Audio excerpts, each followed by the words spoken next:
ఉద్యోగులు ఉపాధ్యాయులకు బాకీ ఉన్న బకాయిలను చెల్లించాలని యూటీఎఫ్ దశలవారీ పోరాటంలో భాగంగా జనవరి 3వ తేదీన యూటీఎఫ్ రాష్ట్ర కమిటీ పిలుపులో భాగంగా ఉదయం 9 గంటల నుండి రాత్రి 9 గంటల వరకు అన్ని జిల్లా కేంద్రాల్లో 12 గంటల పాటు ధర్నా నిర్వహిస్తున్నట్లు యూటీఎఫ్ జిల్లా ప్రధాన కార్యదర్శి రవికుమార్ రుద్రాక్షి తెలియజేశారు.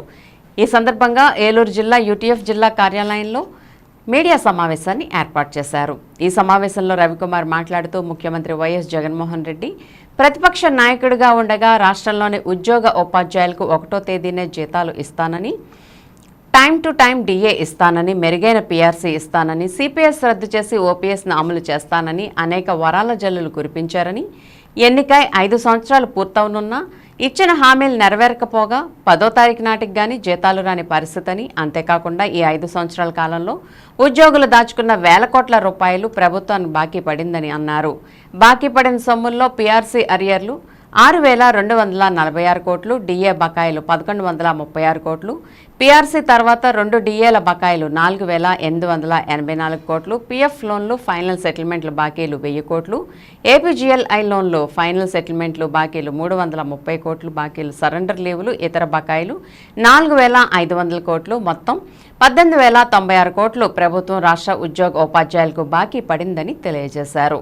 రాష్ట్ర కార్యవర్గ సభ్యులు పివి నరసింహారావు, రాష్ట్ర కార్యదర్శి బి సుభాషిణి, జిల్లా కార్యవర్గ సభ్యులు కెవి అప్పారావు, ఏలూరు నగరశాఖ ప్రధాన కార్యదర్శి జొన్నకోటి రాజారావు తదితరులు ఈ కార్యక్రమంలో పాల్గొన్నారు. జిల్లా ప్రధాన కార్యదర్శి ఆంధ్రప్రదేశ్ ఐక్యోపాధ్యాయ ఫెడరేషన్ ఏలూరు జిల్లా.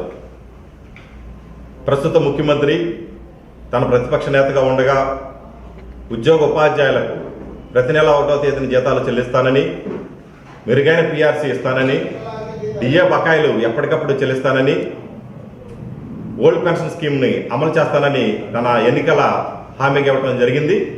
ఇప్పుడు 5 సంవత్సరాలు పూర్తయి ఇంకొక 5 నెలల్లో ఎన్నికలకు పోబోయే పరిస్థితి ఉంది. కానీ తను ఇచ్చిన హామీ ఏ ఒక్కటి నిలబెట్టుకోవటం జరగలేదు.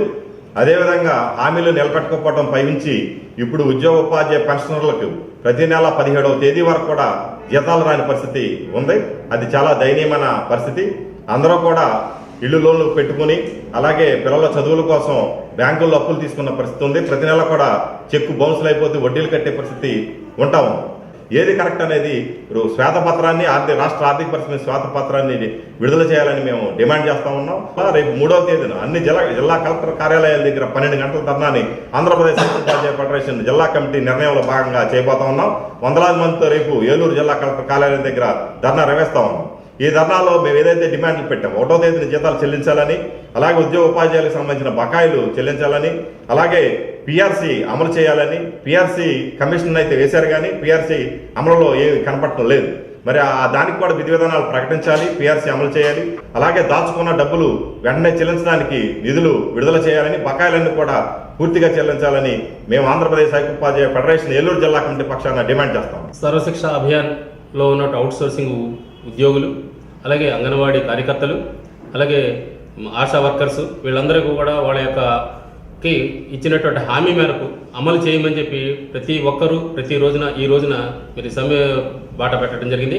ఆ సమ్మె బాటలో మరి ఏది ఎంతవరకు అమలు జరుగుతుంది ఏంటి అనేది ఒకసారి మనం ఆత్మపరిశీలన చేసుకోవాల్సిన పరిస్థితి ఏర్పడింది.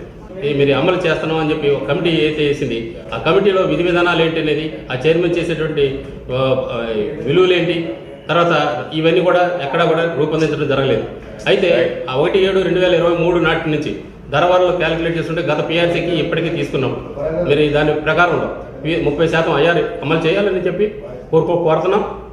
అయితే గతంలో ఉన్నటువంటి పీఆర్సీలో లోపభూయిష్టంగా ఉన్నటువంటి అంశాల మీద కూడా దృష్టి సారించి డిఏలకు ఇచ్చినటువంటి బకాయిలు ఎంతైతే ఉందో ఆ పర్సంటేజ్ కూడా అమలు చేసి మరి దీన్ని అంతటిగా ఉద్యోగ ఉపాధ్యాయ కార్మికులందరికీ కూడా మనకు అమలు చేసే క్రమంలో ముందుండాలని మరి ఐక్యోపాధ్యాయ ఫెడరేషన్ పక్షాన మేము డిమాండ్ చేస్తున్నాం.